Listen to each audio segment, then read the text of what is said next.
क्या होता अगर गोकू ईवल बन जाता। तो ये कहानी स्टार्ट होती है टूर्नामेंट ऑफ पावर के बाद, जहाँ पर पूरे 12 यूनिवर्स के गॉड मौजूद होते हैं और वो बात करते हैं किस तरह सन गोकू पूरे मल्टीवर्स के लिए खतरा है। वही था जिसकी वजह से टूर्नामेंट ऑफ पावर हुआ और वो फ्यूचर में कई ऐसी बेवकूफों वाली हरकतें कर सकता है, तो हमें उसका जल्दी ही कुछ करना होगा। पर ये बात वो भी जानते थे कि वो उसे जान से नहीं मार सकते, क्योंकि अगर ये बात ज़ेनोसामा को पता चली तो ये उनके लिए अच्छा नहीं होगा। तो उन्हें कुछ ऐसा प्लान बनाना होगा जिससे गोकू अपने आप ही मर जाए। पहले तो लॉर्ड बीरस इसके लिए एग्री नहीं करते, पर उन्हें भी पता होता है कि गोकू कितना बड़ा खतरा है और गोकू अगर बेवकूफों वाली हरकतें करता रहा तो ज़ेनोसामा पूरे मल्टीवर्स को ही तबाह कर देंगे। फिर बाद में वो मान जाते हैं और लॉर्ड बीरस बताते हैं उन्हें टाइम चैम्बर के बारे में कि किस तरह टाइम चैम्बर एक दूसरा ही डायमेंशन है और उधर के कुछ घंटे ही कुछ दिनों के बराबर होते हैं। तो ये काम लॉर्ड बीरस का होता है, गोकू को टाइम चैम्बर में भेजना। बाद में लॉर्ड बीरस अर्थ आते हैं वेजिटा से मिलने, क्योंकि वही एक ऐसा था जो उनकी बात को समझ सकता है और वो वेजिटा को बताते हैं कि हमें गोकू को लॉक करना होगा टाइम चैम्बर में। पहले तो वेजिटा ये बात बिल्कुल नहीं मानता, क्योंकि वो गोकू के साथ ऐसा कभी कर ही नहीं सकता। और ये सुनने के बाद वेजिटा लॉर्ड बीरस पे अटैक कर देता है, पर उसका कुछ फायदा नहीं होता। और बाद में लॉर्ड बीरस उसे कहते हैं कि अगर तुमने उसे लॉक नहीं करा तो मैं अर्थ को डिस्ट्रॉय कर दूंगा। अब ये सुनने के बाद उसके पास और कोई रास्ता था ही नहीं, या तो वो गोकू को बचा सकता था या फिर अर्थ और उसकी फैमिली को। और अब क्लियर था कि वेजिटा किसे सेव करेगा। तो वेजिटा गोकू के पास जाता है और उससे कहता है कि हमें टाइम चैम्बर में ट्रेनिंग करनी चाहिए। पर गोकू को ये बात अजीब लगती है कि उसके लिए टाइम चैम्बर में जाने की क्या जरूरत है। फिर वेजिटा उसे बताता है कि आगे और भी बड़े खतरे आ सकते हैं, जिसे रोकने के लिए हमें ट्रेनिंग करनी ही होगी। और गोकू तो गोकू है, वो उसकी बात मान लेता है और चली जाता है टाइम चैम्बर में। कुछ टाइम तक दोनों ट्रेनिंग करते हैं। फिर वेजिटा गोकू से बोलता है कि तुम यहीं रुको, मैं थोड़ी देर में आता हूँ। और गोकू अपनी ट्रेनिंग स्टार्ट कर देता है। अब ट्रेनिंग करते करते उसे कई घंटे हो चुके थे और वेजिटा अभी भी वापस नहीं आया था।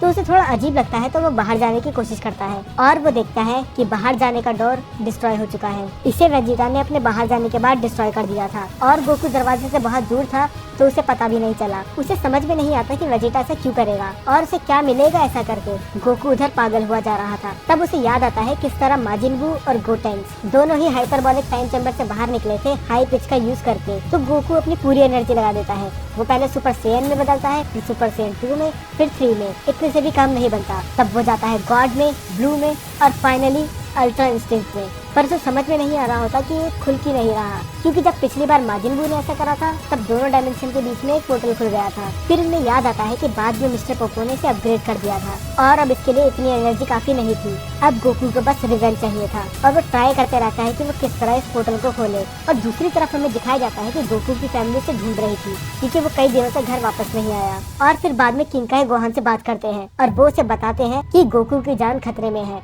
और तुम्हें उसे बचाना होगा। गोहान और पूछने की कोशिश करता है, पर किंकाई बताने से मना कर देते हैं। वो कहते हैं कि मैं और नहीं बता सकता, बस इतना समझ लो तुम्हें गोकू को बचाना है। बाद में गोटेन आइडिया देता है कि हमें ड्रैगन बॉल से डैड को बुलाना चाहिए और वो यही करते हैं। वो जाते हैं बुल्मा के पास, पर बुल्मा ड्रैगन बॉल देने से मना कर देती है, क्योंकि उन्हें पता था कि वो गोकू को वापस बुलाने की कोशिश करेंगे। और बाद में दिखाया जाता है कि गोटेन वो ड्रैगन बॉल चुरा लेता है। और दूसरी तरफ गोकू, जिसके पास अब बस कुछ ही दिनों का खाना बचा हुआ था और वो कुछ ही दिनों बाद भूख की वजह से मर जाएगा। और वो सोचते रहता है कि इसने ऐसी क्या गलती कर दी जब वेजिटा ने उसे लॉक कर दिया।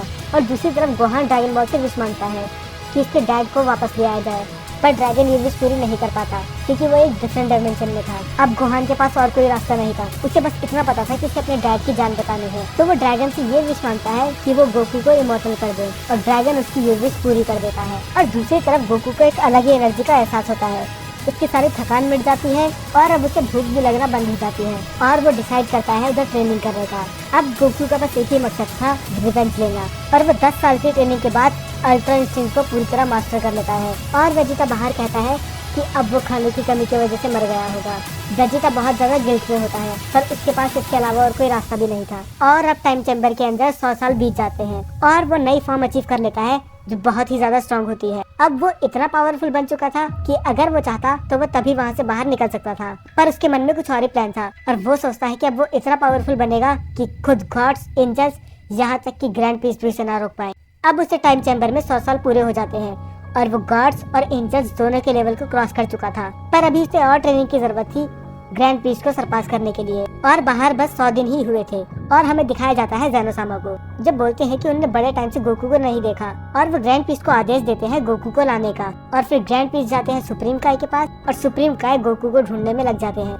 पर उन्हें पूरे यूनिवर्स में गोकू की एनर्जी सेंस नहीं हो रही थी। तो सुप्रीम काय वेजिटा के पास जाते हैं और वेजिटा बस इतना ही बोलता है कि वो हाइपरबॉलिक टाइम चेम्बर में ट्रेनिंग कर रहा है, तो उसे डिस्टर्ब ना करा जाए। पर सुप्रीम काय कहते हैं कि उसकी ट्रेनिंग ज़ेनोसामा के ऑर्डर से बड़ी नहीं। और जब वो कामे लुकआउट जाते हैं तब उन्हें पता चलता है हाइपरबॉलिक टाइम चेम्बर पूरी तरह से डिस्ट्रॉय हो रखा है। और वो ये बात ग्रैंड पीस को बताने जाते ही हैं और उसी समय लॉर्ड बीरस पीछे से आ जाते हैं और वो उसे बताते हैं कि वो ग्रैंड पीस को कुछ ना बताए, क्योंकि अगर ऐसा हुआ तो पूरा यूनिवर्स ही खतरे में पड़ जाएगा।